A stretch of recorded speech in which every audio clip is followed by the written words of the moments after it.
tergantung di atas salib itu kan terkutuk. Kan itu faktanya.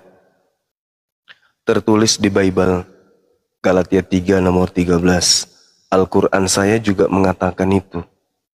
Bahwa yang disalib itu adalah orang yang memerangi Allah, memerangi Nabi Isa. Makanya oknum itu disalibkan. Nah, di Galatia 3 ini Bu, nomor 13, itu kan mengutip ke kitab Ulangan 21, nomor 22 dan 23. Karena Paulus mengatakan sebab ada tertulis. Tertulis di mana? Di Ulangan 21. Ternyata di situ Tuhan yang mengutuk oknum yang digantung di atas salib ini. Gitu loh Ibu. Jadi yang Anda sembah ini memang makhluk terkutuk memang. Nggak bisa dipungkiri. Kristus telah menebus Kristen dari kutuk hukum Taurat. Dari sini aja muncul penyesatan. Sejak kapan Taurat itu adalah adalah kutuk? Justru yang tidak menjalankan Taurat itulah yang terkutuk. Bukan Tauratnya yang kutuk, bukan. Tapi Kristen dalam hal ini Paulus mencoba untuk mendoktrin bahwasanya Kristus telah menebus Kristen dari kutuk hukum Taurat dengan jalan menjadi kutuk. Yang dikutuk Taurat itu adalah orang yang melanggar hukum Tuhan. Terkutuklah orang yang berzina, terkutuklah orang yang melanggar hari Sabat, terkutuklah orang yang makan suap, terkutuklah orang yang menggeser batas tanah. Itu yang dikutuk oleh Taurat. Artinya dengan pola ini, begitu Yesus datang mati terkutuk di atas pohon, artinya tadi orang yang terkutuk karena makan suap, orang yang terkutuk karena berzina dan seterusnya, tidak terkutuk lagi ketika mereka melakukan hal tersebut.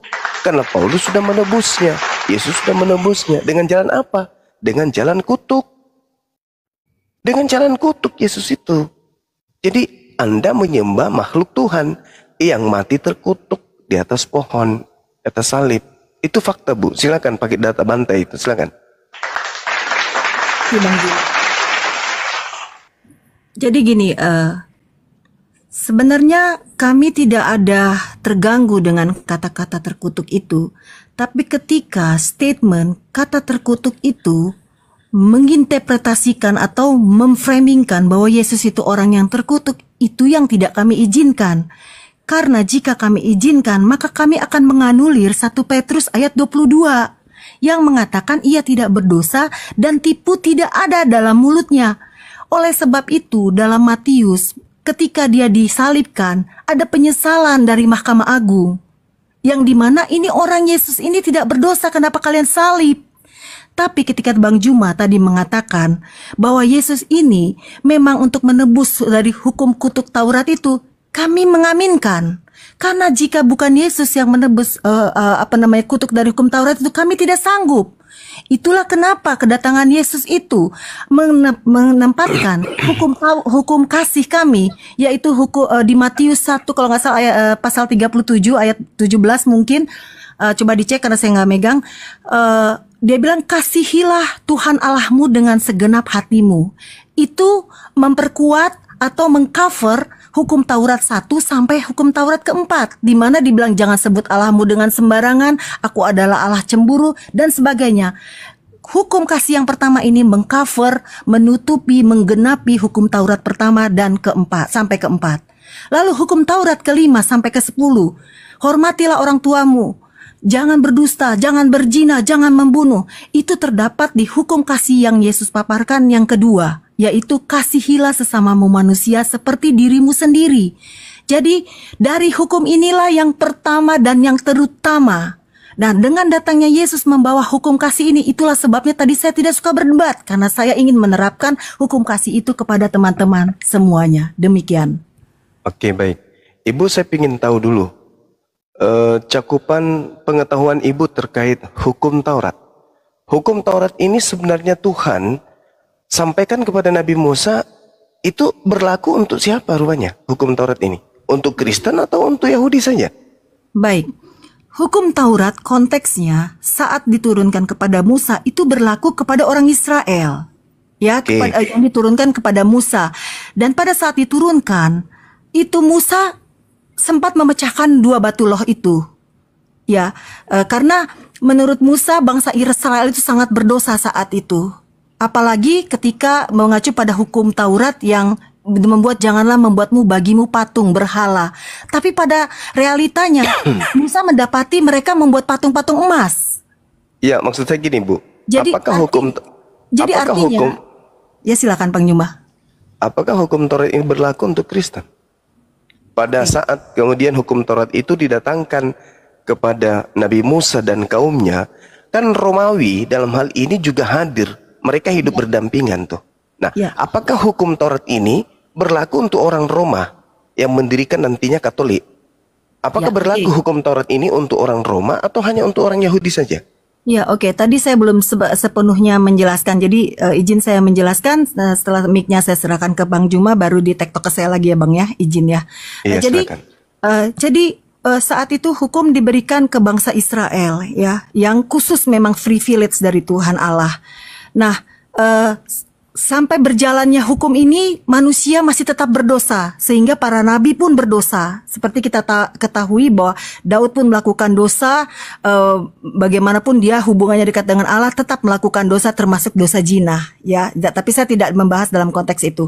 Pertanyaan Bang Juma tadi, apakah ini termasuk buat orang Roma atau buat orang lain? Jawaban saya adalah sampai kedatangan Yesus Kristus itu masih buat bangsa Israel yang percaya hukum Taurat. Tapi ketika Yesus datang, hukum Taurat itu bukan untuk dihapus. Jadi kalau pertanyaannya apakah buat orang Roma, buat orang Indonesia pun hukum Taurat masih berlaku sampai hari ini. Coba Itu kasih banyak- dalil, Bu. Di sini kehancuran Kristen itu di situ bermula. Ketika hukum Tuhan datang untuk Bani Israel, orang Kristen nyamar-nyamar sebagai orang Yahudi, sehingga hukum Taurat itu seakan-akan berlaku untuk orang Kristen. Saya Baik. minta dalil. Tolong kasih dalil. Kalau Ya. hukum Taurat yang datang kepada Nabi Musa itu juga berlaku kepada orang di luar Yahudi. Silakan. Oke. Kenapa hukum Taurat itu masih berlaku untuk kami juga orang Indonesia sampai saat ini? Matius 28 ayat 19. Jadikanlah semua bangsa muridku, baptislah dalam nama nggak Bapa. ada hubungannya, Ibu. Nggak ada. Nanti Inilah saya ini. jelaskan. Inilah yang saya Artinya- katakan bahwa kehancuran Kristen itu di situ. Artinya apa yang menjadi ketetapan dari Allah yang digenapi oleh Tuhan Yesus Kristus itu tetap berlaku ke seluruh bangsa. Dalilnya, Bu. Saya butuh meyakini- dalil. Kita butuh yang dalil. Tadi kan saya bilang Matius Matius 28. dan ada saya nggak nomor boleh. Dan ada Sama, Matius Bu. yang dibilang bukan meniadakan hukum Taurat. Mungkin ayatnya Bapak bisa Matius 5:19. Jadi gini, Ibu, yang saya tanya, apakah hukum Taurat yang datang kepada Nabi Musa itu berlaku kepada bangsa lain di luar Bani Israel? Dalil. Ya, Dalilnya mana? Berlaku. Dalilnya Makanya tadi ada. saya katakan Matius 28 ayat 19. Lah, Kenapa itu dia- bukan hukum Taurat itu. Bukan, Itu bukan maksud hukum Taurat saya itu. pengajaran Yesus itu berlaku ke seluruh bangsa, sehingga Matius 5 ya tadi ya, itu terdapat di Matius Yang 5 keberapa sekali yang lagi dikatakan, sekali aku lagi saya datang bukan, katakan. aku ingin menggenapi hukum Taurat. Sekali lagi yang saya tanya mengenai hukum Taurat. Bukan mengenai kekristenan, pergilah ke seluruh dunia, jadikanlah orang jadi Kristen. Bukan Bang itu. Juma. Bang Juma jangan gagal paham ketika menginterpretasi. Ibu yang gagal paham. Gini. Hukum Taurat itu kan hanya untuk Bani Israel. Anda membatalkan hukum Tuhan itu untuk Bani Israel, seakan-akan hukum itu untuk orang Kristen juga. Mana dalilnya? Tadi kan Pergilah sudah ke saya seluruh. sampaikan, Iya, oke, sabar Bang Bu, Juma. sabar. Pergilah ke seluruh dunia, jadikanlah seluruh bangsa menjadi muridku, menjadi Kristen, bukan menjadi penganut Taurat. Menjadi Kristen. Yang saya tanya, apakah hukum Taurat ini hanya untuk Bani Israel? Yes, dalilnya lengkap kalau itu hanya untuk Bani Israel. Nah sekarang kalau untuk orang luar Yahudi, mana dalilnya? Sekarang saya tanya sama Bang Juma. Apakah Silakan. sampai sekarang kita masih boleh membunuh? Tak ada hubungannya dengan hukum Taurat itu, Bu. Nah, saya tanya dulu, bolehkah kita membunuh? Tidak boleh, tidak boleh. Ada di hukum boleh. Taurat itu? Ada? Oke. Bolehkah kita berjina dalam hukum Tidak boleh. kekristenan? Tidak boleh. Tidak boleh. Bolehkah bersaksi dusta? Sekarang Tidak begini. boleh. Ibu, Makanya, hukum dengar saya. Taurat nanti dulu Bang Juma. Mic-nya belum saya Silakan. serahin ke Bang Juma. Oleh Jadi sebab nggak bisa itu, diskusi, semua yang tercantum tak pernah dalam bisa hukum diskusi Taurat seperti itu tidak bisa dilakukan meski itu zaman sekarang. Kan tadi saya sudah sampaikan. Ibu, Makanya dalilnya mana? Saya minta kan tadi dalil saya loh. sudah sampaikan yang tadi Mana dihukum dalil? Matius, yang di Matius saya bilang Matius bahwa itu aku datang ajaran untuk menjadi Kristen. Ajaran untuk menjadi Kristen. Yang saya tanya hukum Taurat. itu pertama. Keduanya, dia bilang aku datang bukan meniadakan hukum Taurat. Yes, itu Yesus. Yang saya tanya Kristen. Iya Yesus kan? itu orang Yahudi. Ibu, Yesus itu orang Yahudi, Bu. Yang saya tanya ini Kristen. Yang bilang Yesus bukan orang Yahudi Ya, siapa? maka dari itu memang tidak orang lucu, Yahudi. tidak lucu kalau Anda mengambil jawabannya itu dari pernyataan Yesus. Yesus itu orang Oke, Yahudi. sekarang saya Aku kembalikan sama Bang Juma. Silakan. Apakah tidak berlaku lagi hukum Taurat itu bagi umat Kristen di modern ini? Justru karena itulah yang saya tanya, apakah hukum Taurat itu Tadi didatangkan kan oleh saya sudah jawab masih berlaku. Bang Mana Juma bilang dalilnya? tidak. Mana Sekarang dalilnya? mana dalilnya? Tadi Mana saya dalil? sampaikan dalilnya, tapi Bang Juma tidak Matius 28 sepakat itu- dengan dalil itu. Makanya sekarang saya bertanya Matius sama Bang Juma. 28 itu Menurut bukan Bang Juma, untuk- apakah masih berlaku? Karena Tidak kan Bang Juma ada menolak hukum. argumen Aduh, saya. Ibu, jangan gila permanen dong, Bu. Enggak, saya Jangan nggak gila gila, permanen jangan dong. framing Bang Juma. Saya nggak ada framing Bang Juma loh dari tadi. Saya mengatakan Anda gila. Kenapa? Karena tidak ada hukum Taurat untuk orang di luar Yahudi. Mana Kalau dalilnya? tidak ada kan bukan berarti saya gila. Karena kalau gila itu kan Gila Anda dong. Itu identifikasinya gila harus dengan namanya. dokter jiwa. Itu gila namanya. Oh, tidak, Karena ada parameter kegilaan. Anda bisa ada. terkena Ketika loh. hukum Taurat Rasul itu loh. hanya untuk orang Israel, Tidak bisa tapi Anda memframing kemudian orang gila ketika Anda tidak Anda bukti gila, tes Anda gila. kegilaan, Pokoknya Anda tes gila, Anda kejiwaan. gila. Anda kejiwaan, kena penyakit jiwa Anda itu. Nggak boleh Bang Juma. Saudara, sekarang begini. Nggak boleh Anda framing orang gila. Dengar dulu, Ibu, dengar. Boleh dengarkan saya. Jangan Bang Juma udah adalah tercela. Mic orang belum yang saya salah serahkan ke dan Anda loh. Mic kehendaknya belum saya kepada serahkan orang ke Anda. lain. Itu baru Mic-nya belum saya gila. serahkan ke Anda. Baik. Diam dulu. Mic Baru belum saya gila. serahkan. Nah, Bu, Bapak Bu dari dengar. tadi bertanya tapi menjawab sendiri. Dengarkan Iya, saya, jangan iya. gila permanen. Saudara-saudara Kristen jangan gila permanen ya. Kalian adalah tokoh-tokoh agama di Kristen. Tolong pakai akal kalian. Mazmur 147 nomor 19 nomor 20. Apa firman Tuhan di sana?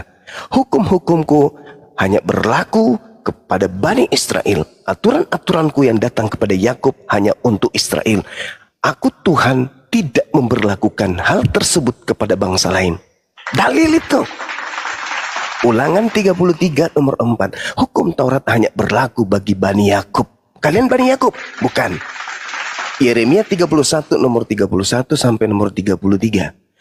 Aku akan mengadakan perjanjian baru dengan Bani Israel dan Bani Yehuda. Bani Indonesia enggak.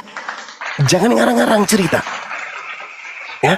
Ketika Yesus mengatakan aku datang bukan untuk meniadakan tapi untuk menggenapi. Itu untuk digenapi bagi Bani Israel, bukan untuk Kristen. Jadi pakai logika. Kenapa saya katakan ibu gila? Karena Anda mengada-adakan satu keadaan yang tidak ada. Oke? Pahami itu. Matius 28 nomor 19.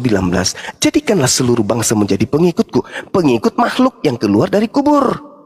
Bukan pengikut Yesus yang adalah anak Maria. Itu beda. Yesus yang keluar dari kubur dan Yesus yang mengadakan pengajaran Injil kepada Bani Israel. Itu adalah dua oknum yang berbeda. Nah, ketika Paulus mengatakan di dalam Galatia 3 nomor 13, Kristus telah menebus kita dari kutuk hukum Taurat, muncul pertanyaan. Siapa kita ini? Kita ini Kristen. Sejak kapan hukum Taurat ini berlaku untuk Kristen? Kalau Yesus mati untuk menebus hukum Taurat, membatalkan hukum Taurat, maka Yesus mati untuk Bani Israel, bukan untuk Kristen. Karena hukum Taurat itu hanya untuk Bani Israel. Maka hukum-hukum Tuhan yang datang kepada Bani Israel dibebaskan untuk siang pemilik. Siapa pemilik? Orang Israel. Kenapa Kristen yang tepuk tangan? Makanya saya katakan, ibu ada gangguan. Kalau ibu tidak bisa menerima pernyataan saya berdasarkan dalil, ibu ada gangguan. Sebaiknya Anda periksa ke dokter jiwa. Silakan. Halo, Baik, terima kasih Bang Juma. Saya segera menanya. halo. Terima kasih Bang Juma telah mengatakan saya gila. Tapi terus terang secara saintis Bang Juma tidak bisa menetapkan seseorang gila ketika dokter jiwa tidak menetapkan orang itu gila. Karena ketika orang itu tidak sependapat dengan kita dan tidak bisa menjawab pertanyaan, bukan berarti orang itu gila. karena itu tidak berdasar dari tes kejiwaan. Itu yang pertama. Jadi saya mohon dengan hormat Bang Juma menganulir kata gila dari framing tentang diri saya. Itu yang pertama. Kedua, saya menghargai yang Bang Juma sampaikan bahwa memang tadi ada di Yeremia, ada di Ulangan bahwa kitab hukum Taurat itu diberikan kepada bangsa Israel. Nah, kenapa alasan saya mengambil Matius 20 ayat 19? Sebenarnya tidak hanya berhenti di ayat 19, tapi berlanjut di ayat 20 yang mengatakan, ajarlah mereka melakukan segala sesuatu yang telah kuperintahkan kepadamu. Artinya, ketika kami sudah dibaptis dalam nama Bapa, Anak, dan Roh Kudus, kami pun harus mengikuti ajaran-ajaran Yesus yang dia ceritakan, sampaikan kepada murid-muridnya dan yang dia perintahkan kepada murid-muridnya. Ketika kami tidak melakukan ajaran yang diperintahkan kepada murid-muridnya, termasuk melakukan hukum Taurat, berarti kami tidak menerima perintah yang dilakukan Tuhan Yesus.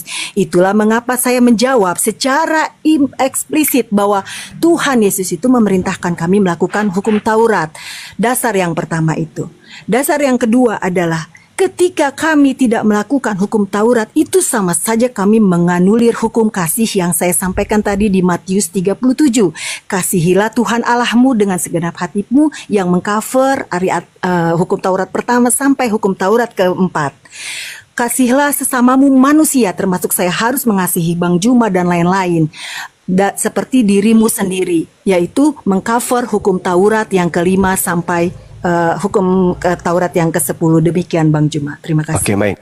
Yang pertama, untuk mengetahui orang itu gila, tidak mesti diputuskan sama dokter jiwa. Nggak perlu. Cukup lihat sikapnya aja. Banyak orang gila, kita tahu dia gila dari sikapnya, dari pola hidupnya, dari caranya dia bersikap, caranya dia berbicara.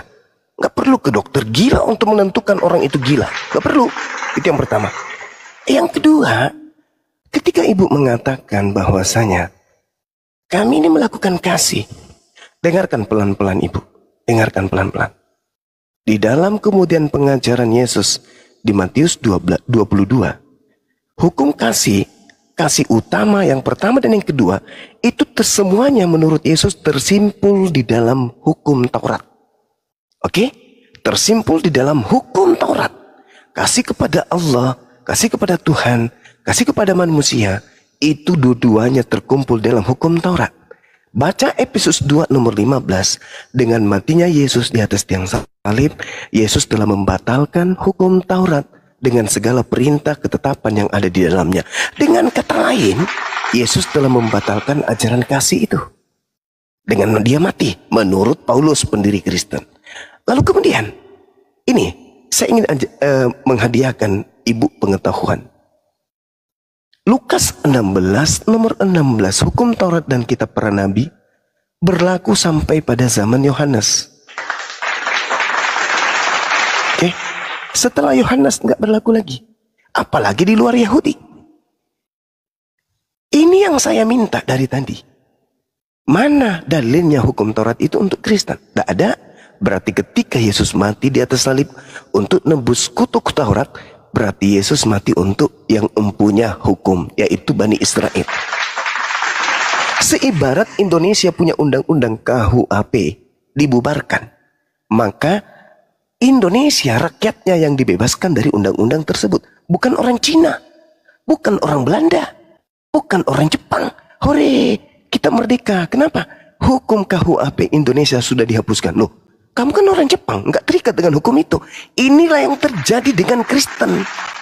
Hukumnya Bani Israel dibatalin di atas salib, Kristen yang tepuk tangan. Atau ada sesuatu yang sengaja dibuat di sana, diada-adakan untuk menipu dunia, seakan-akan Kristen ini berasal dari ajaran para nabi. Kemudian yang terakhir, ibu, yang terakhir, ketika ibu mengatakan, lihat Matius 28 nomor 20, ajarlah mereka melakukan segala sesuatu yang kuperintahkan kepadamu. Ibu, Kristen dibentuk tidak ada perintah untuk menyembah Yesus. Kristen dibentuk tidak ada perintah untuk ibadah minggu.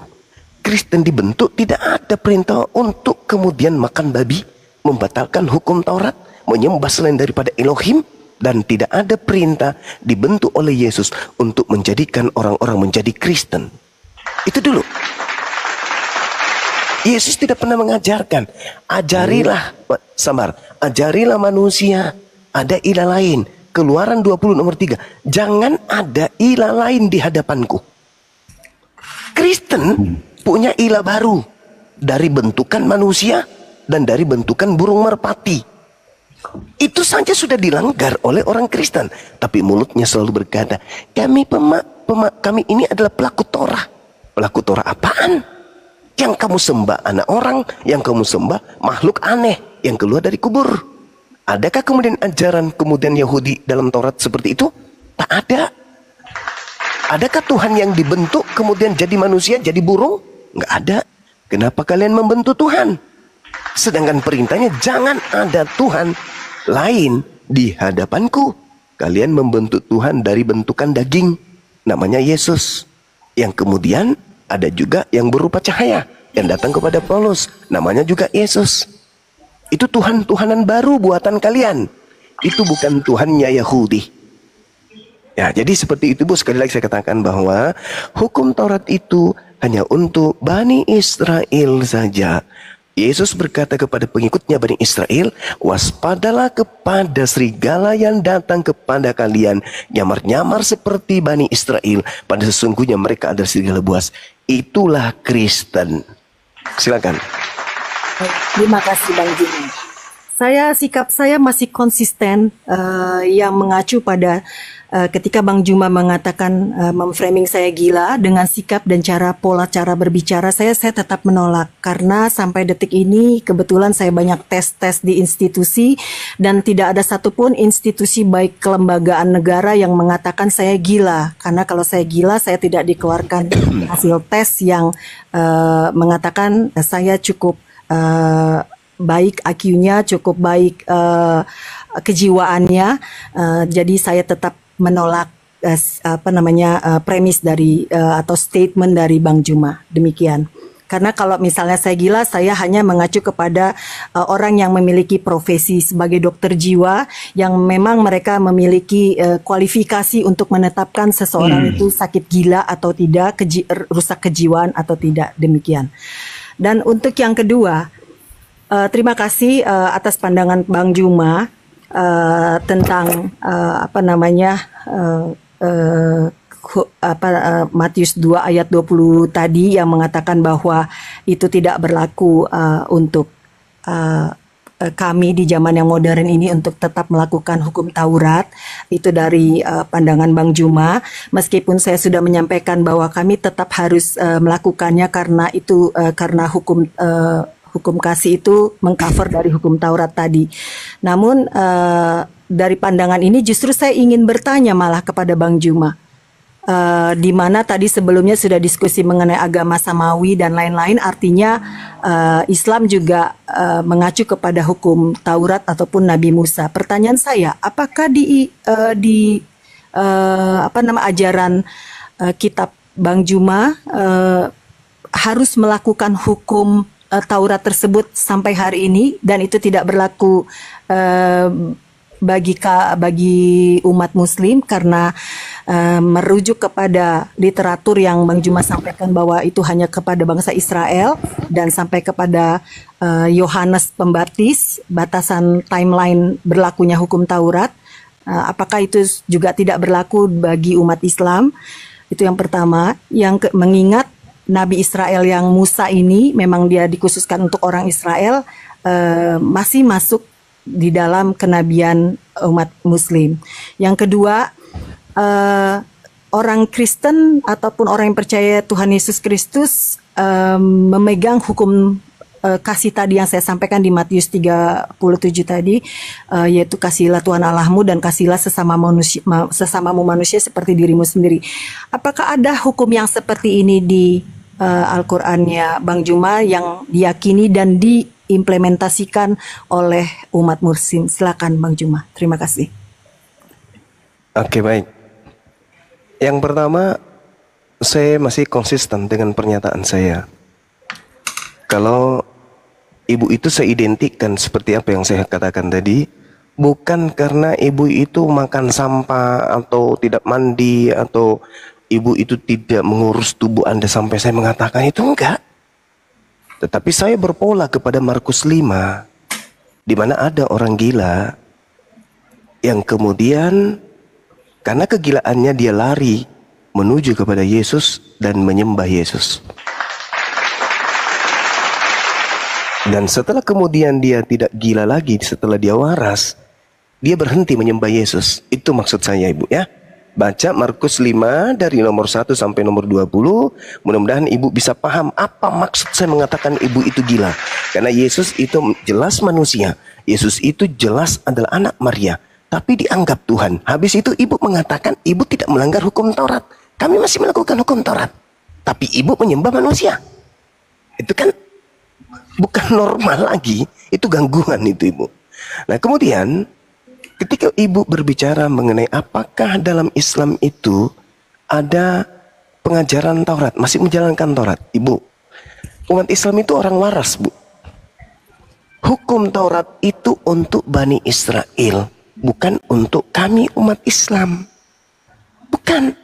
Al-Quran kami jelas menegaskan itu. Wa katabna lahu fil alwahi min kulli syai' mau'idatan wa tafsila li kulli syai' fahuzha biquwwah wa mur qaumaka ya'khuzu bi ahsaniha saurikum daral fasiqin. Wahai Nabiku Musa, peganglah Taurat itu dan ajarlah kemudian kaummu untuk berpegang teguh kepada hukumku itu sebaik-baiknya. Al-Quran mengatakan hukum Taurat untuk kaumnya Nabi Musa alaihi salam. Tuh, seirama dengan yang saya bacakan tadi.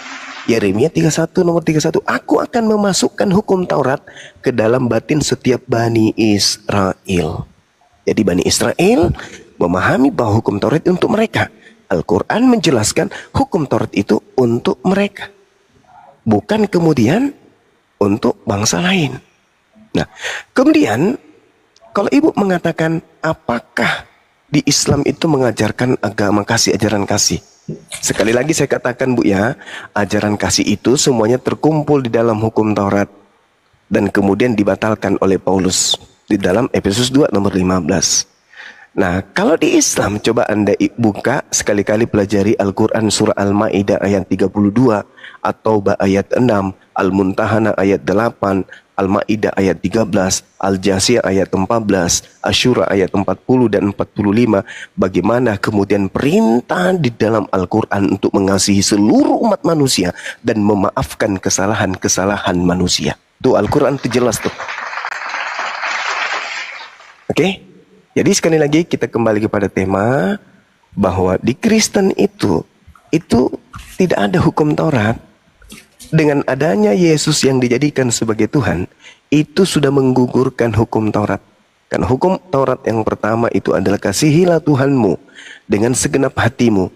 Di dalam Ulangan 11 nomor 1, Yosua 22 nomor 5 dikatakan bahwasanya mengasihi Tuhan sama dengan setia menjalankan segala perintah, ketetapan, hukum-hukum yang didatangkan Tuhan melalui Nabi Musa alaihi salam. Itu baru disebut mengasihi Tuhan. Sedangkan Kristen tidak melakukan itu lagi. Kristen tidak melakukan itu. Kristen melakukan ajaran Paulus. Tidak ada lagi hukum Taurat di Kristen itu. Karena memang hukum Taurat itu bukan untuk Kristen. Itu untuk Bani Israel. Maka ketika Yesus Kristus mati di atas tiang salib untuk menebus kutuk Taurat, maka yang dibebaskan adalah sang pemilik hukum, bukan Kristen. Demikian. Ibu, PR saya kalau masih mendengar di bawah, silakan baca Markus 5 nomor 1 sampai nomor 20. Ya, jadi gila yang kumaksud bukan makan kutu, bukan makan sampah, bukan yang tidak mandi, yang tidak bisa gigi, bukan. Tapi gila yang kumaksud adalah yang menuhankan manusia. Itu yang aku bilang. Silakan. Ya, silakan. Silakan. Itu main. Silakan. Saya umat Kristen menanggapi pernyataan Jumat. Silakan, Bang. Yang berkhutbah tentang keimanan Kristen, berkhutbah tentang Alkitab. Padahal si Jumat tidak mengimani. Saya mau begini saja. Kalau kita bicara hukum Taurat soal salah satu perintah, jangan engkau membunuh. Ya. Di Matius pun ada larangan seperti itu. Taurat, jangan membunuh, jangan berzina, jangan bersaksi dusta. Matius 19 ayat 18. Membunuh akan dihukum. Itu ada kesinambungan larangan. Tetapi kalau dibunuh, Bang. Tunggu dulu, saya mau ngomong dulu. Oh iya. Sabar, Bang, sabar. Larangan membunuh. Ya, jangan membunuh, jangan berzina, jangan mencuri, jangan mengucapkan saksi dusta. Di Matius 19 ayat 18 perkataan Yesus. Nah, itu ada kesimpulan soal membunuh. Iya, terus. Tapi kalau saya masuk ke Al-Quran, Al-Baqarah 191, bunuhlah mereka. Ada perintah bunuh. An-Anfal 12. Bunuhlah dan penggallah kepalanya. At-Taubah 36. Ya, sama juga perangilah. Nah, ini perintah yang berbeda. Ya, di sana jangan membunuh, di Injil jangan membunuh, tetapi di Al-Quran Al-Baqarah 191 bunuhlah mereka. An-Anfal 12 penggallah kepala nafsu. Nggak usah diulang-ulang, Bang. Nggak usah diulang-ulang, cukup. Perang itu. Jadi ini perintah yang beda dari Allah. Oke, itulah menurut saya. Tolong dijelaskan ini. Kalau saya tidak menafsirkan ya, saya hanya membacakan. Saya tidak berkhotbah tentang kitab suci saudaraku, tidak. Saya cuma mengurut saja. Kalau sejumlah tadi berkhotbah tentang keimanan Kristen dan membaca Alkitab, itu menurut dia orang Kristen paham siapa Yesus. Ya, berkali-kali kepada Bang Juba terangkan bahwa firman Allah jangan ini sebagai manusia jangan diulang-ulang, itu Pak.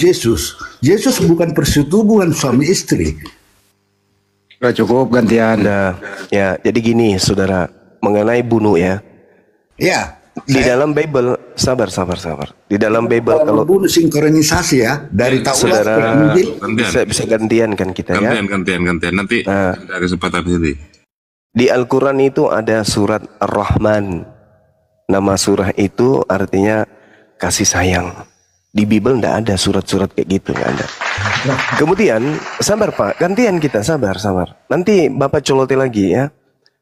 Kalau kita mau mengukur perintah membunuh di Bible, kita gabungkan nih antara kitabnya Yahudi yang diambil oleh orang Kristen tanpa izin, lalu digabungkan dengan Perjanjian Baru, ya, digabungkan kitab ini dua, kitabnya Yahudi terjemahannya diambil digabungkan dengan kitabnya Kristen, digabung menjadi dua. Satu, kata bunuhlah dengan kasihilah itu sebanding antara 1 juta dengan 1. Perintah membunuh di dalam Bible itu 99%, perintah kasihi itu cuma 1%. Itu Pak Ando. Contoh nih 1 Samuel 15 nomor 3 misalnya. Bunuhlah semua laki-laki maupun perempuan, anak-anak maupun anak-anak yang menyusui, lembu maupun domba, onta maupun keledai. Bunuhlah semuanya, jangan kau biarkan satu pun yang bernapas. Ya Pak ya, contoh tuh. Sedangkan data-data yang Anda bawa dari Quran itu adalah data-data saat perang. Itu dalam keadaan perang Pak. Itu bukan berbicara mengenai perintah membunuh dan seterusnya.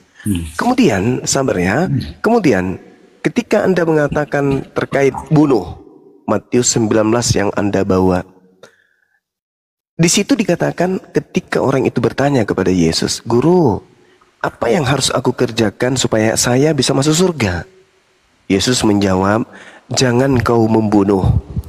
Nah, saya mau bertanya nih kepada Bapak, apakah membunuh Yesus itu bisa menyebabkan orang masuk surga? Apakah membunuh Yesus itu tidak melanggar hukum Taurat? Jangan membunuh. Karena kapan membunuh? Melanggar hukum Taurat.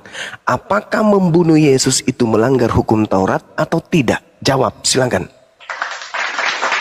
Untuk saya berbicara tadi, karena tadi terjebak kepada hukum Taurat soal larangan membunuh yang disampaikan kepada Musa. Salah satu adalah jangan membunuh. Tadi Pak Juba menanyakan apakah itu ada di Injil. Saya sampaikan, jangan membunuh, jangan berzina, jangan berdusta. Matius 19 nomor 16 sampai 18. Ada langsung perkataan larangan membunuh. Lalu saya tarik ke Al-Baqarah, bunuhlah. Ini perintah siapa nih? Penggallah kepalanya. Ya, di Oktober 36, perangilah. Ini perintah.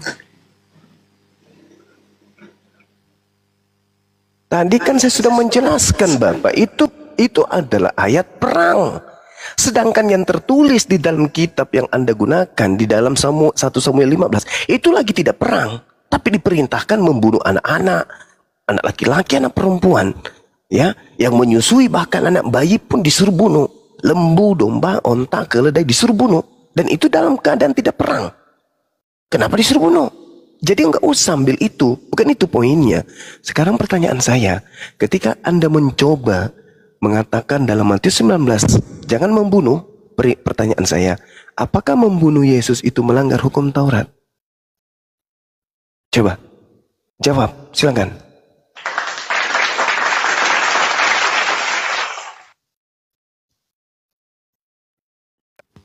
Jawab dong. Dibuka aja, Rando.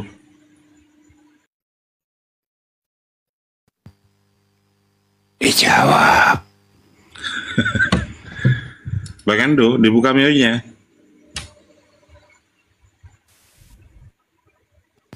Dijawab, itu pertanyaannya. Apakah membunuh Yesus itu melanggar hukum Taurat? Jawab. Sikala makama itu. Assalamualaikum warahmatullahi wabarakatuh. Waalaikumsalam warahmatullahi wabarakatuh. Sikama lakama itu ya. Ingat ya Pak ya, Anda ditunggu di 1 Korintus 15 nomor 17. Dan jika Yesus tidak disalibkan, tidak dibunuh, tidak dikuburkan, tidak dibangkitkan, maka sia-sialah kepercayaan kamu dan kamu masih hidup dalam dosamu. Artinya apa? Iman Kristen itu ada dari hasil dosa melanggar hukum Taurat. Karena membunuh Yesus itu melanggar hukum Taurat. Dengan melanggar hukum Taurat, maka muncullah agama Kristen. Jadi agama Kristen ini hadir akibat pelanggaran terhadap hukum Taurat. Jedar. Tanpa pelanggaran kepada hukum Taurat, Kristen tidak ada. Jadi agama Kristen ini berasal dari pelanggaran terhadap hukum Tuhan. Itu dalilnya. Silakan kalau masih mau lagi. Bang Joma, ya. Kalau lagi perang itu, musuh itu dikasihi atau dilawan, Bang Joma? Digeletek-geletek, digitik-gitik. Oh, dicabuk dulu.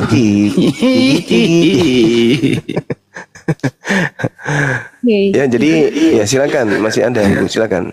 Ya, tadi maaf teman-teman, tadi saya lowbat banget, jadi saya tadi turun itu. Baik, saya belum mendengarkan lo tadi paparan Bang Juma yang terkait pertanyaan saya tadi. Apakah hukum kasih yang seperti ada di dalam iman Kristiani itu, apakah ada di dalam hukumnya Bang Juma di Al-Quran Bang Juma dan diimplementasikan? Bu, surah Al-Rahman Bu, sudah dijawab. Biarin. Kan dia nggak dengar, nggak apa-apa. Bagus kok pertanyaannya. Iya. Saya kasih ayatnya, misalnya di dalam surat Maryam misalnya ya, di data ayat 96 Allah Subhanahu wa taala menjelaskan, kemudian A'udzubillahi minasyaitonirrajim, innal ladzina amanu wa 'amilus solihati sayaj'alu lahumur rahmanu wudda. Sungguh orang-orang yang beriman dan mengerjakan kebajikan, Allah yang Maha Pengasih menanamkan rasa kasih sayang di dalam hatinya. Nah, rasa kasih sayang ini kemudian bukan hanya sesama muslim, karena Islam itu rahmatan lil alamin. Aku tidak mengutus engkau wahai Nabi Muhammad membawa Islam, melainkan untuk kasih sayang terhadap alam semesta.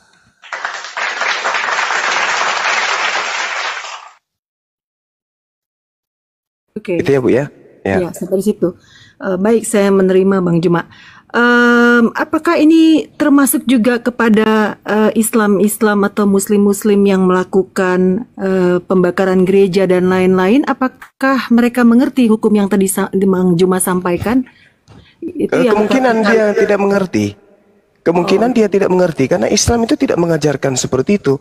Andai saja Islam mengajarkan seperti itu, Kristen sudah habis di Indonesia. Kenapa?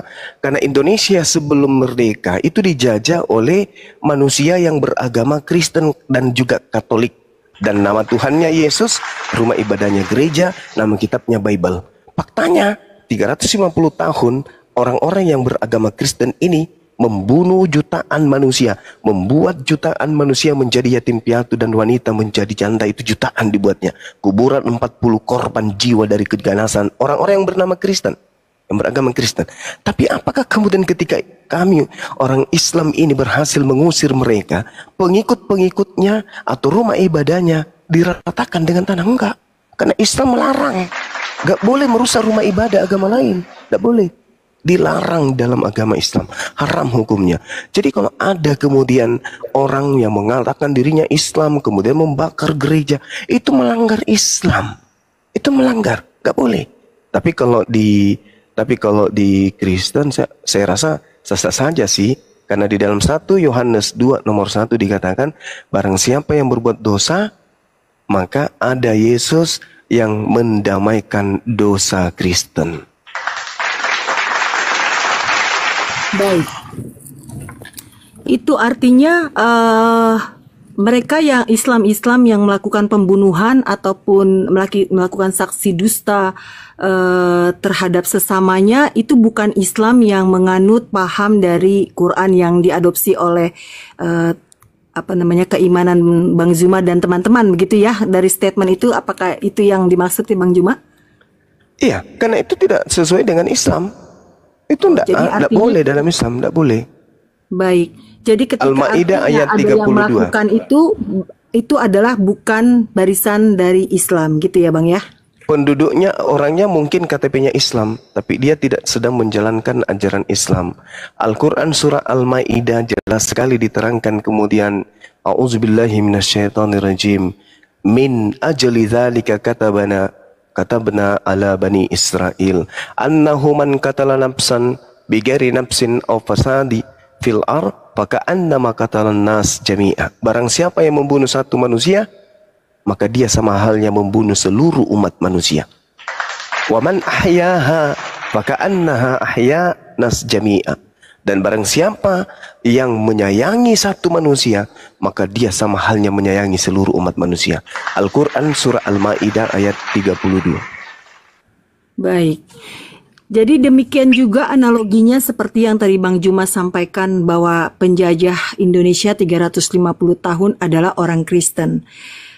Seperti tadi saya nyatakan bahwa ketika orang Kristen, makanya saya sampaikan hukum Taurat itu tetap dilakukan sampai hari ini, karena jika dia melanggar hukum Taurat, dengan otomatis dia melanggar hukum kasih yang diperintahkan Tuhan Yesus ya. Nah demikian juga yang penjajahan 350 tahun, sama seperti yang Bang Juma tadi paparkan, Islam yang membunuh, Islam yang sengaja memiliki motivasi untuk menghancurkan gereja dan membunuh jemaat yang sedang merayakan Natal. Begitu juga yang 350 tahun menjajah ini adalah Kristen-Kristen yang tidak mengadopsi ajaran kasih yang ditetapkan Yesus Kristus. Itu makanya ketika terjadi penjajahan, tidak saja terjadi orang-orang yang menjajah Indonesia, tapi ada juga misionaris yang datang ke Indonesia untuk menyebarkan hukum kasih tersebut. Jadi dengan demikian paparan Bang Juma tadi yang mengatakan orang Kristen adalah penjajah, itu bisa dianulir dengan statement saya barusan bahwa itu tidak ada, itu bukanlah pengajaran kasih yang diperintahkan Yesus di Matius 37. Itu penjelasan dari saya. Yang kedua, saya belum terjawab tadi yang Bang Juma sampaikan, apakah hukum Taurat itu juga dilakukan dan diyakini dan dipercaya sampai hari ini tidak diikuti oleh keimanan Islam? Silakan dijawab Bang Juma. Iya, hukum Taurat itu untuk Bani Israel. Al-Quran surah Al-A'raf ayat 144 dan 145. Wahai Musa, ajarlah kaummu untuk berpegang teguh kepada Taurat. Tuh, Al-Quran surah Al-A'raf ayat 144 dan 145. Kami ini bukan umat yang tidak punya harga diri, tidak plagiat kami ini.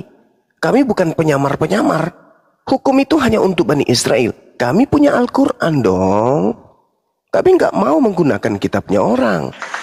Cuman Al-Quran itu diwahyukan oleh Allah untuk menjelaskan sebagian dari isi Taurat.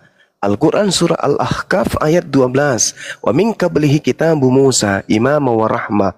Wa hadza kitabu musaddiqul lisanan arabiyya liyunziral ladina zalamu wa busyra lil muhsinin. Dan sebelum Al-Quran itu telah ada kitab Musa sebagai petunjuk dan rahmat. Dan Al-Quran ini adalah kitab yang membenarkannya dalam bahasa Arab untuk memberi peringatan kepada orang-orang yang zalim dan memberi kabar gembira kepada orang-orang yang berbuat baik. Jadi kami tidak plagiat. Kami punya nabi yang menerima hukum-hukum. Nabi Muhammad menerima hukum. Hukum yang diterima oleh Nabi Muhammad itu adalah hukum untuk seluruh umat manusia. Kafatan linnas. Makanya kami beriman karena hukum itu datang untuk seluruh umat manusia. Bil bayyinati waz zubur wa anzalna ilaika dzikr litubayyana linnasi. Aku memberikan Al-Qur'an kepadamu Nabi Muhammad untuk kau sampaikan kepada seluruh manusia. Nah itu Nabi Musa, aku berikan Taurat untuk kaummu Nabi Musa. Aku beri Injil kepada Nabi Isa untuk kaum Bani Israel.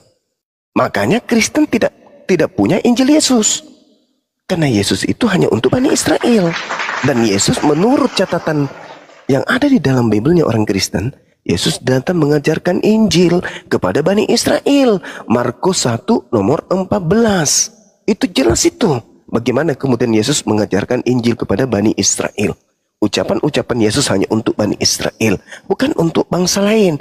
Sedangkan Bible, saya ulang, sedangkan Bible itu adalah catatan orang-orang yang tidak dikenali yang menuliskan tentang Yesus dan murid-muridnya ketika Yesus mengajarkan kitabullah, ketetapan Allah terkait hikmah Injil kepada muridnya Bani Israel. Makanya di dalam Matius 15 nomor 24 di situ dicatat oleh penulis Matius bahwa Yesus berkata, aku diutus hanya kepada domba yang hilang dari umat Israel.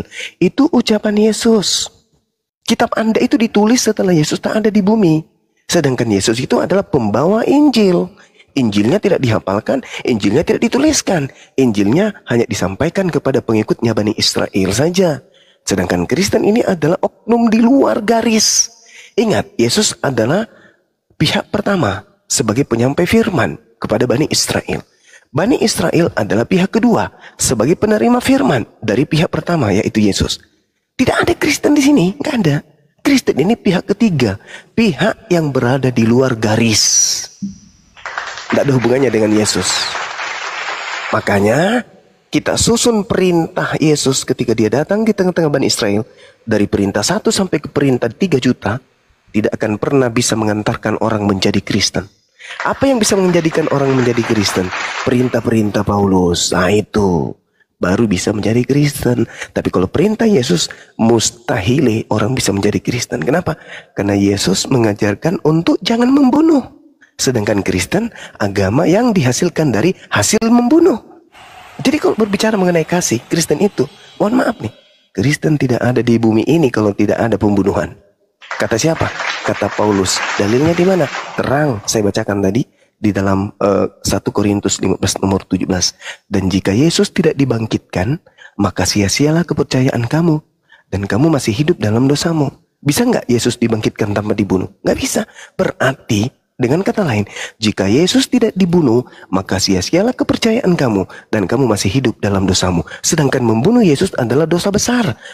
Keluaran 23 nomor 7 nomor 8. Jangan kau membunuh orang yang benar, jangan kau membunuh orang yang tidak bersalah, sebab aku Tuhan tidak akan membenarkan orang yang bersalah. Amsal 6 nomor 16. 6 perkara yang dibenci oleh Tuhan, bahkan 7 kekejian di dalam hatinya, yaitu menumpahkan darah orang yang tidak bersalah. Berarti menumpahkan darah Yesus itu adalah kekejian dan hal yang sangat dibenci oleh Tuhan. Berarti membunuh Yesus yang adalah orang benar itu adalah melanggar firman Tuhan. Bahkan Yesus mengatakan Matius 19, jangan kau membunuh. Berarti tanpa pembunuhan Kristen tak ada. Tapi dengan adanya pembunuhan manusia jatuh ke dalam dosa. Jadi kesimpulan saya, pembunuhan kepada Yesus bukan menebus dosa, tapi pembunuhan kepada Yesus melahirkan dosa. Catat itu Ibu, silakan. Terima kasih. kasih. Tadi Bang Juma mengatakan bahwa Al-Quran itu untuk menjelaskan sebagian isi Taurat saja ya. Jadi artinya tidak melakukan hukum Taurat sampai hari ini. Jadi itu sebabnya mungkin sebagian Islam gagal paham untuk menginterpretasikan ajarannya sehingga dia masih tetap membunuh karena tidak dikunci oleh hukum Taurat sampai sekarang ya. Jadi saya sekarang mulai mengerti.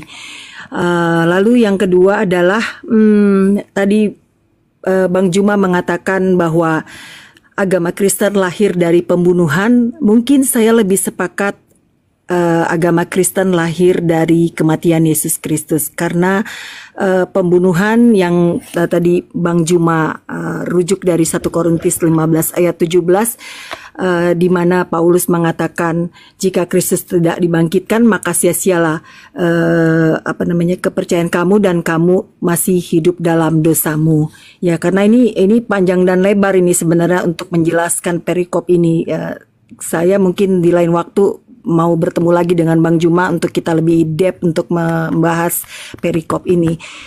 Jadi yang Bang Juma katakan tadi bahwa Yesus itu Kristen itu hasil dari pembunuhan, itu tidaklah benar statement seperti itu ataupun premis seperti itu, karena pembunuhan itu tidaklah diizinkan oleh hukum Taurat yang dimana saya tadi mengatakan bahwa saya konsisten mengatakan bahwa hukum Taurat itu tetap harus dilakukan hingga hari ini. Jadi ketika pembunuhan itu pun terjadi, bukanlah orang-orang yang percaya kepada Yesus, bukanlah orang-orang yang menyukai Yesus. Yesus dibunuh oleh orang-orang yang memang membenci Yesus. Jadi bukan orang-orang yang memang mengikuti ajaran Yesus saat itu, bukan orang-orang yang menyerahkan dirinya untuk dibaptis oleh Yohanes saat itu, karena saat itu adalah Yohanes menjadi Yohanes Pembaptis di zaman Yesus memberitakan Injil ataupun bukan Injil, saya ralat, di zaman Yesus berada di dunia saat itu.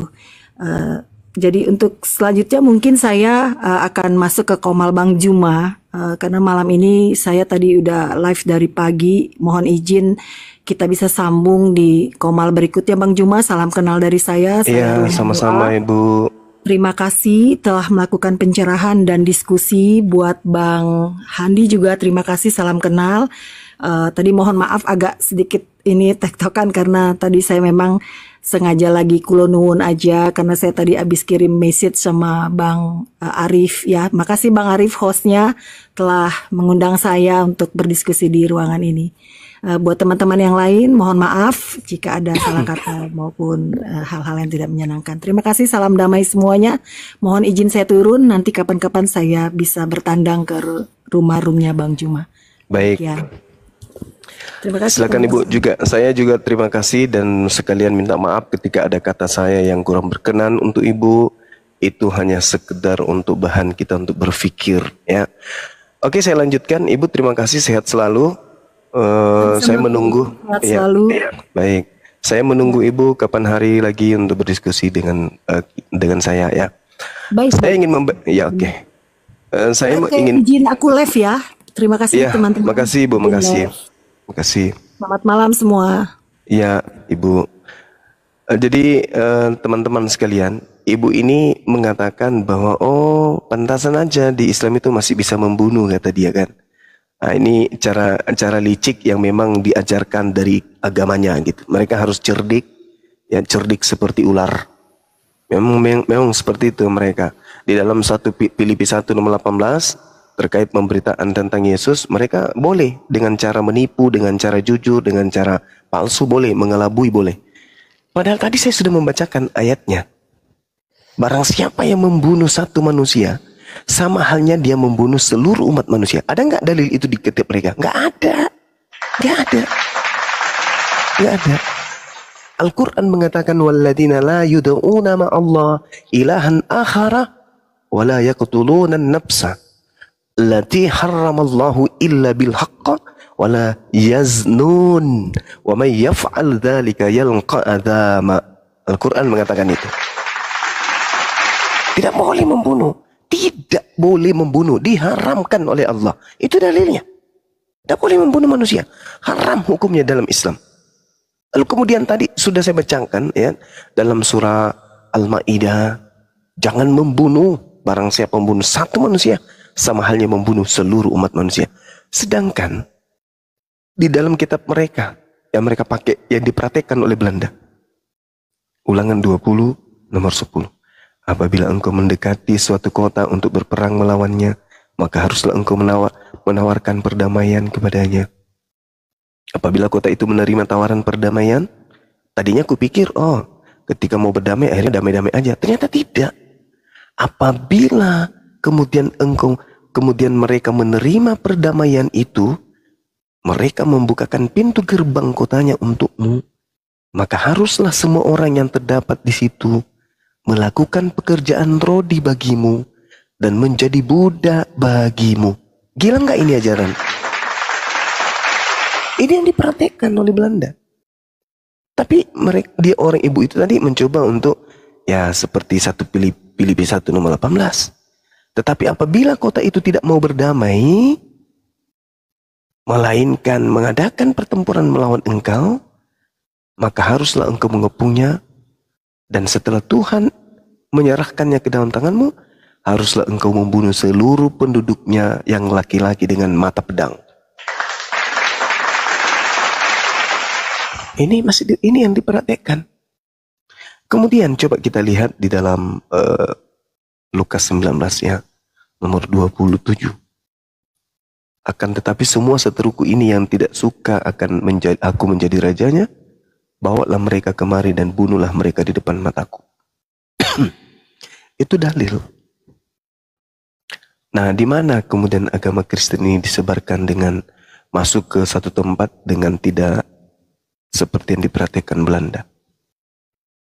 Ada nggak? Coba sebutkan kepada saya. Nggak ada. Ada nggak? Nggak ada ya? Ada. Lukas 19:27. Kemudian sedikit lagi teman-teman. 10 hukum Taurat itu semuanya tertuang di dalam Al-Quranul Karim.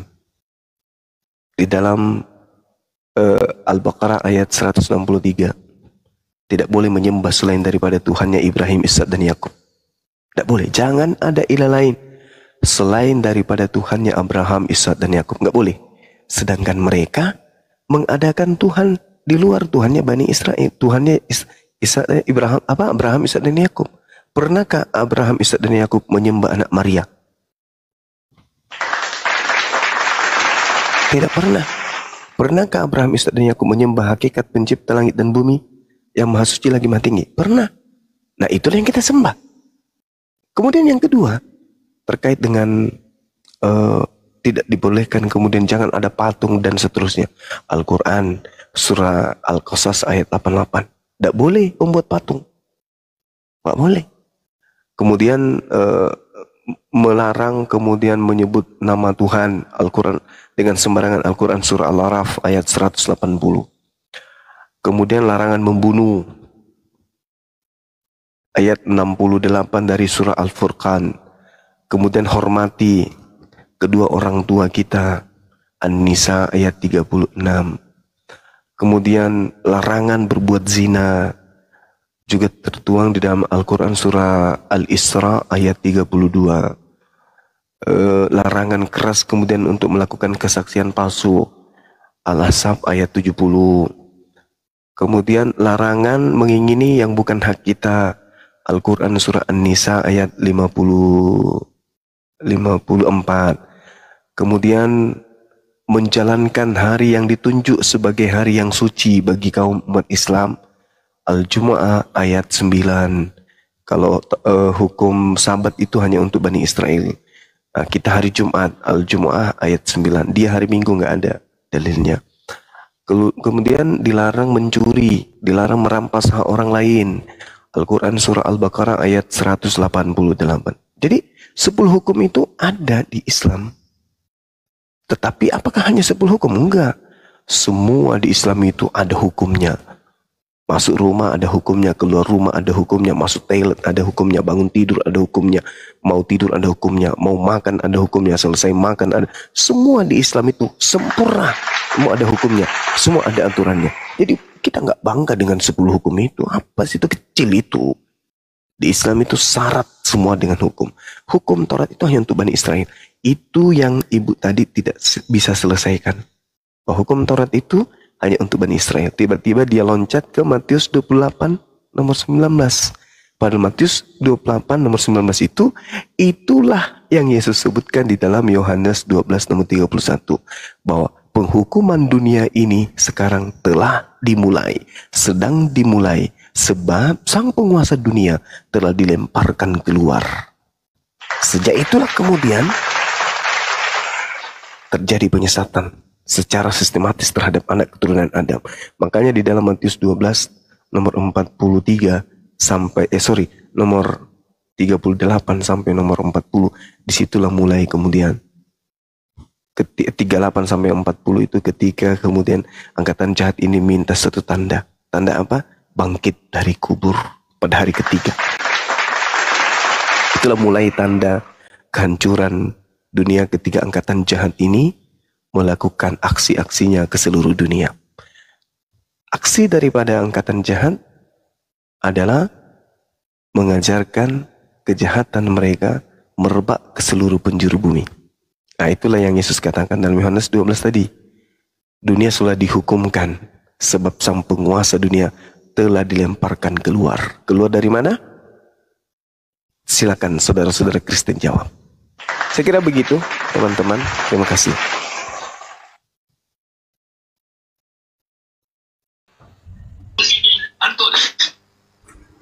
Masya Allah Bang Juma. Udah mau istirahat Bang Juma? Apa belum? Lanjut Bang, lanjut. Di sini udah 3:30, silakan. Coba sebelum Bang Juma istirahat, ya biasalah permintaan nih. Ini saya putar ya. Mudah-mudahan Bang Juma masih bisa memenuhinya nih. Assalamualaikum abangku.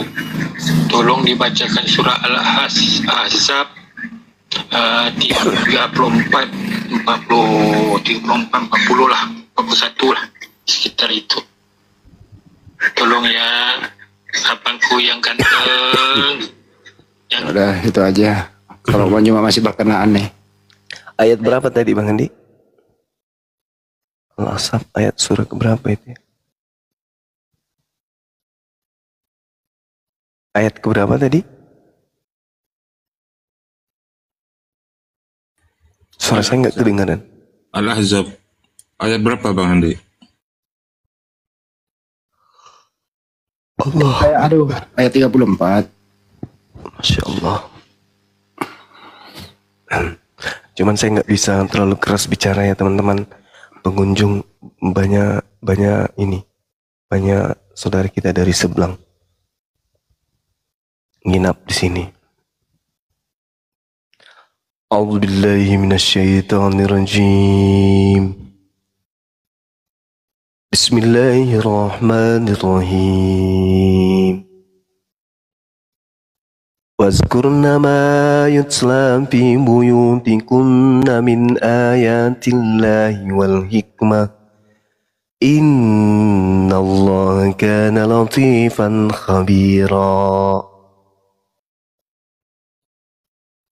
Innal muslimina wal muslimati wal mu'minina wal mu'minati wal qanitina wal qanitat والصادقين والصادقات والصابرين والصابرات والخاشعين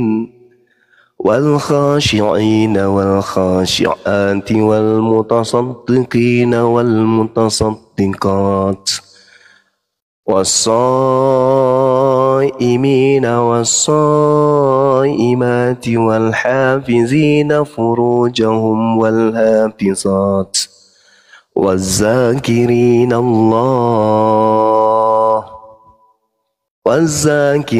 الله كثيرا والذاكرات أعد الله لهم مغفرة وأجرا عظيما.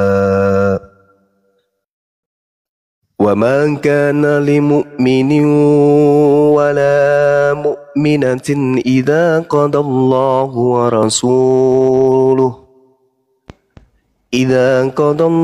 ورسوله أمرا أن يكون لهم الخيرة من أمرهم ومن يعص الله ورسوله فقد ضل ضلالا مبينا وإذ تقول للذي أنعم الله عليه وأنعمنا عليه أمسك عليك زوجك واتق الله وتخفي في نفسك ما الله مبديه وتخشى الناس والله أحق أن تخشاه فلما قضى زيد منها وطرا زوجناكها لكي لا يكون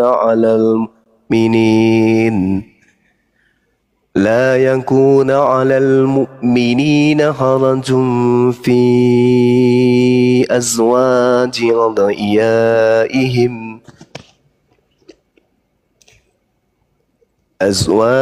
أدعيائهم إذا قضي منهن وطرا وكان أمر الله مفعولا ما كان على النبي من حرج فيما فرض الله سنة الله في الذين خلوا من قبل وكان أمر الله قدرا مقدورا صدق الله العظيم. Maha benar Allah dengan segala firman-Nya. Allahu Akbar. Masya Allah. Adam tidur malam ini, Masya Allah. Ditambah hujan gerimis Bang Andi. Oh, yang gerimis ya. Oh iya, di gunung ya sekarang ya, Masya Allah. Iya, makanya aku bilang teman kita di sini banyak banyak Kristen lagi nginap di sini. Makanya sore nggak bisa besar. Karena ya mudah-mudahan dia dengar terus masuk ke masyarakat kan saya Banyuma bagaimana? Alhamdulillah, Masya Allah. Alhamdulillah. Bang Juma mau nanya boleh? Boleh Bang, sabar Bang ya. Ya.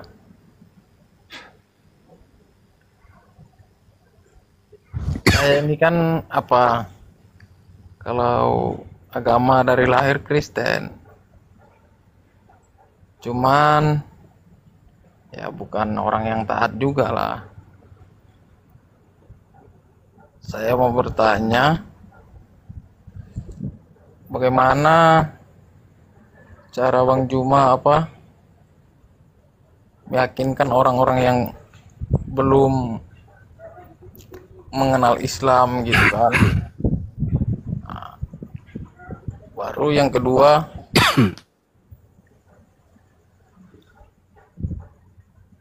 kita kan ditakdirkan tidak bisa memilih dari mana kita lahir, di mana kita lahir. Misalnya mau pilih di negara mana kita lahir, kan kita nggak bisa pilih orang tua kita siapa. Nah, kayak gitu.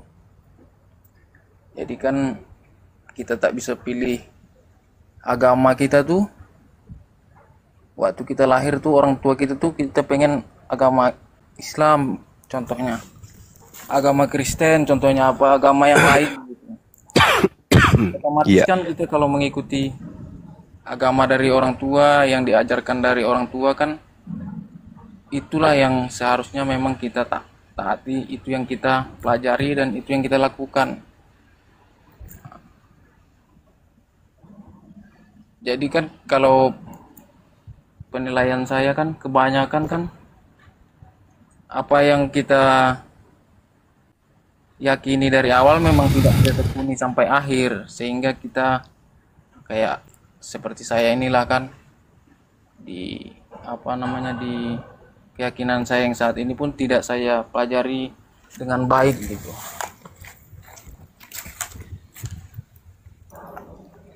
Gimana itu tanggapannya Bang Juma? Iya, baik. Jadi kita ini orang yang orang yang mengaku kemudian pengikut Nabi, mengaku kemudian agama samawi, maka sejatinya kita mendudukkan akal ini sebagai hal kunci keselamatan. Orang Kristen mengatakan imannya benar, orang Hindu mengatakan imannya benar, orang Buddha juga mengatakan imannya benar, orang Islam juga mengatakan imannya benar. Lalu apa tolak ukur bahwa iman inilah yang paling benar? Tolak ukurnya itu adalah akal. Akal tolak ukurnya. Makanya ketika kami umat Islam itu kemudian berbicara mengenai agama Islam, maka kebanggaan kami itu karena akal kami itu sinkron dengan Al-Quran. Nah, sedangkan Al-Quran itu menyatakan dirinya kemudian di dalam surah Shad, A'udzubillahi minasyaitonirrajim, Kitabun anzalnahu ilaika mubarak liyadabbaru ayatihi waliyatazakkara ulul albab. Al-Quran yang aku turunkan kepadamu penuh berkah agar mereka manusia menghayati ayat-ayatnya dan agar manusia yang berakal sehat mendapatkan pelajaran. Ayat ini tidak ditemukan di dalam Bible, nggak ditemukan. Apalagi perjanjian baru itu nggak ditemukan. Hanya Al-Quran lah yang kemudian berani menyatakan dirinya bahwa Al-Quran itu diperuntukkan untuk manusia yang berakal sehat.